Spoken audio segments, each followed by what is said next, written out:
right. Well, thanks for joining us, Robert and Thank Colette. you. So, one of the most important things I think about 1 Million Strong and addiction recovery is not is obviously the people who are involved in it, but the people who help and encourage other people to in their recovery and our allies. How did you become a part of that? Like, how did you? And because you had some fun on stage Yeah, before, yeah, but yeah. but being an ally to people who are in recovery is incredibly Well, I mean, important. the one thing that, for me, especially growing up in church,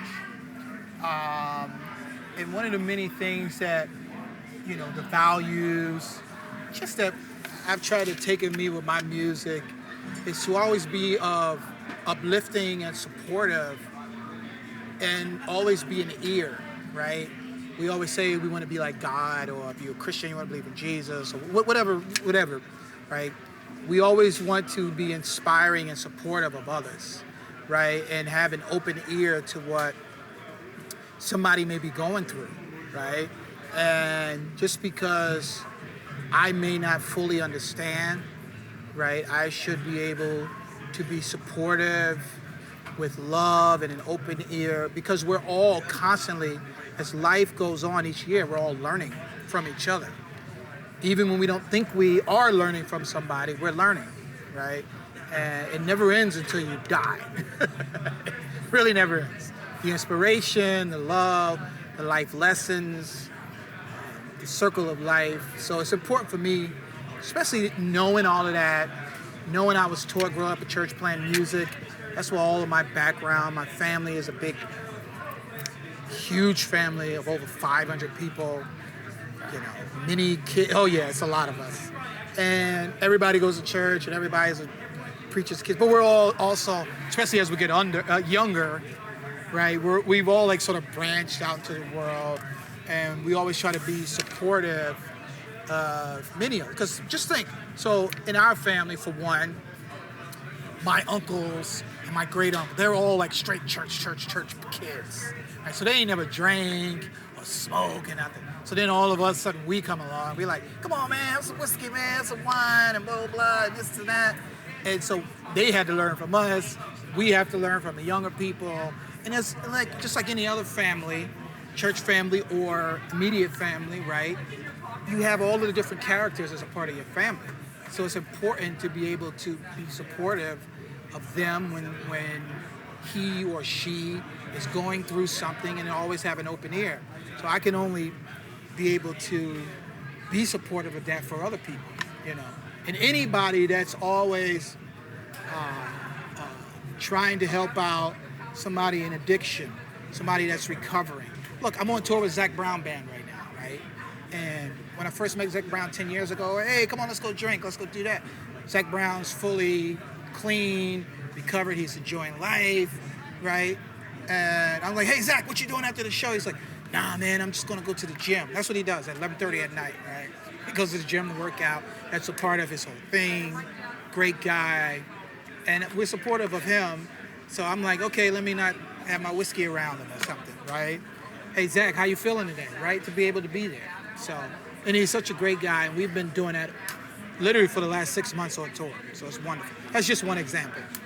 But it's a great example, and the fact that you know that, and I think your church background also with understanding and all that really gives you a unique place as a musician as well to kind of see what people are going through and how to help too. Yeah, I mean, I think that's just part of what we all need more of, right? And just to be able to, because I think we're so fast now, because everybody's got ADD, right? We're always on our phones and devices, and it's always like, let's judge. Sometimes I'll send out a crazy tweet in the morning. I'm like, okay, good morning, everybody. Let's wake up and scroll until we see somebody we want to argue with, right? That's what it's like. It's like scroll. What? I can't believe this, right? And so the world has become that, instead of having more people like all of you guys here today, right, that's committed to helping people in addiction and recovery and mental health. It goes on. And just, if I could help somebody sleep better at night and be my own life stories, or many people that we come across. One of the beautiful things about being a musician, being an artist or a rock star, whatever you want to call us, athletes and all of us, we're all in the same boat. We literally come across every type of person in the course of 1 year, right? Billionaires, queens, people living in projects, people on welfare. Like we're constantly, right, rock stars, parties, this, like that's our whole life, every day, all day. And so you can only help me, especially, to be humble, right? And to not sort of seclude myself in this one, oh, I'm a rock star sort of corner, right? I mean, that's what makes me tick. It's the reason why I'm here talking to you guys today, because God knows I've seen it all, and I probably should be a part of it all, right? It's just those life experiences. It's for me to be able to share those stories, give people some advice. I mean, look, to be honest with you, like, I remember one of the first tours I did was with Eric Clapton in 2003, right? He took me on a world tour with him. My first conversation with him was, he was just like, make sure you don't go too far out there, because I've done it all. You don't want to be. He's like, there's years that I don't even remember, right? I mean, just that little bit of advice, right? And to be able to have somebody giving me that sort of, because God knows that any different day I could veer off, right? And we've seen like the rise in the cases of people with suicide, and people feel like they've been left all alone, and nobody to support them, nobody that wants to support them. So it's really awesome just to be a part of this, you know. But the great thing is, from your perspective, though, you're out on the road, like you said, you see every type of person. Even within the musician bubble, you probably see every type of person, too. And I'm sure your colleagues and friends appreciate that you're there to help them when you guys are on the road, or if they're about to struggle, that you are a voice that they can come to in confidence and can help.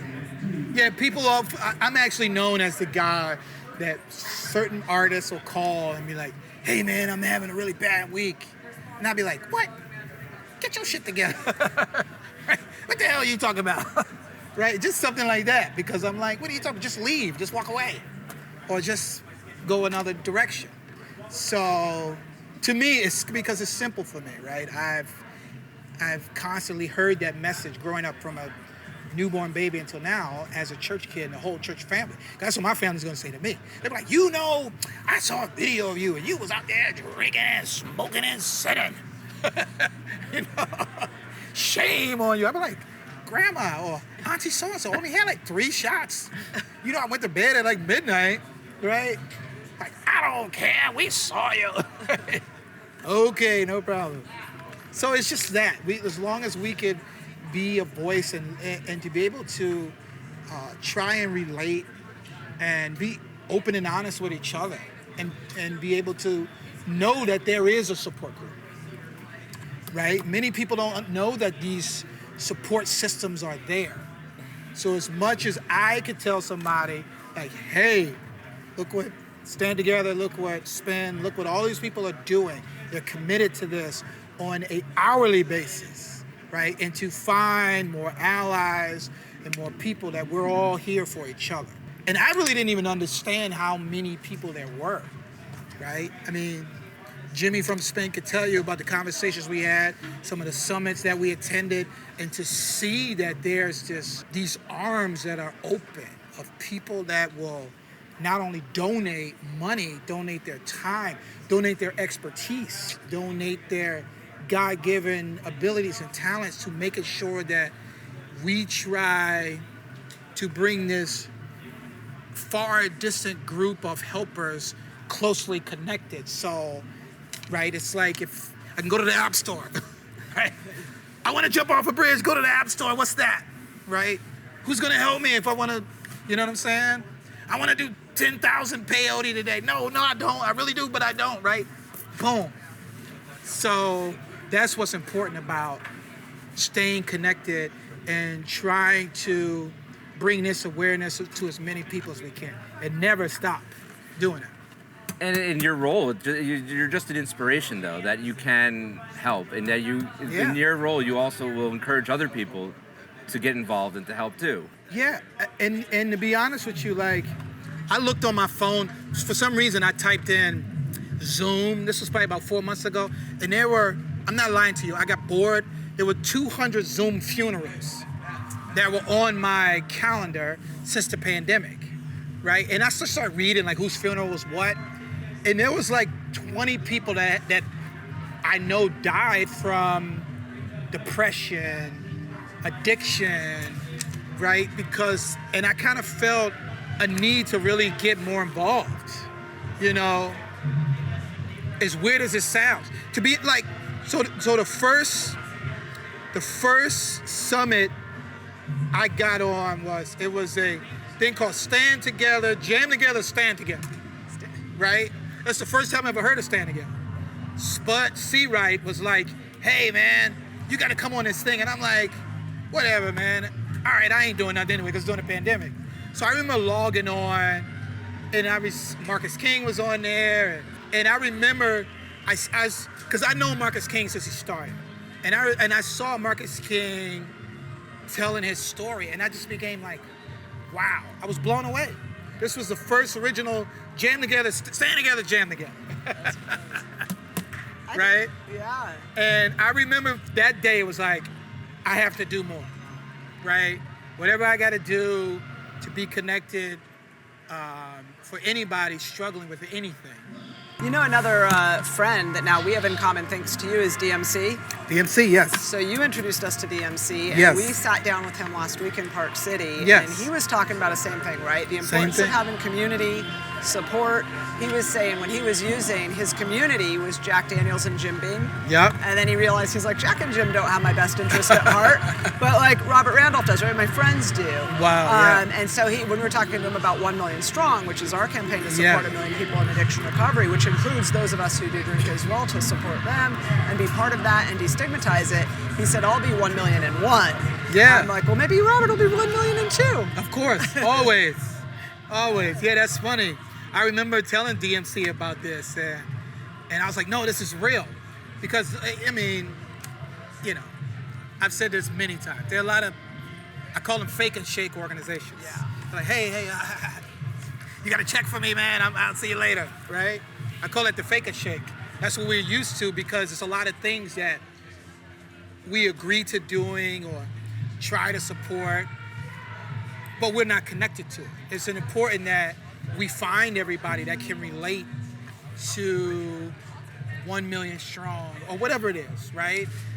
And that's what's important. So the more awareness, the more we can help others feel like there's a family out there, because we all need it. We all play a role, right? And I'll say the thing about the church example again, right? So in church, you have like the person that joined the church because they like to clean the church, right? You got an accountant that joins the church because they want to help the church with its finances, right? You got the lady that likes to usher, which I don't even understand that.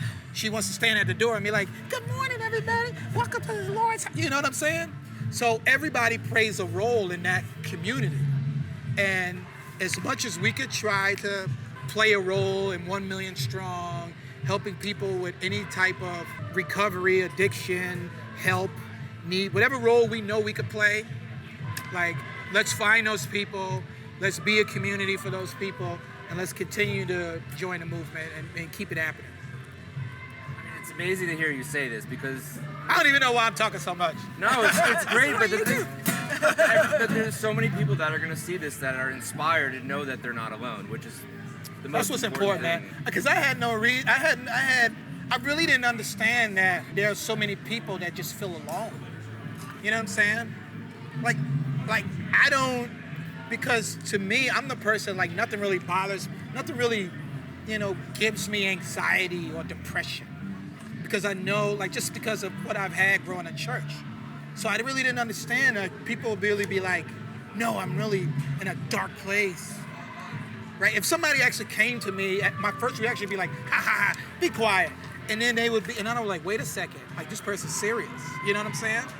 Because of now, the experience, the conversations, more of the awareness that's out there, and the more that we could bring this awareness to people, I think we all have a duty to that, and it's important for us to continue to join that and fight the fight and be a supportive group for everybody. Well, thanks for coming by, Robert and Colette. And Thank you. I think the best way to close it is go Knicks. Go Knicks! Giants tomorrow too. Indeed. We're gonna see. Let's go Knicks.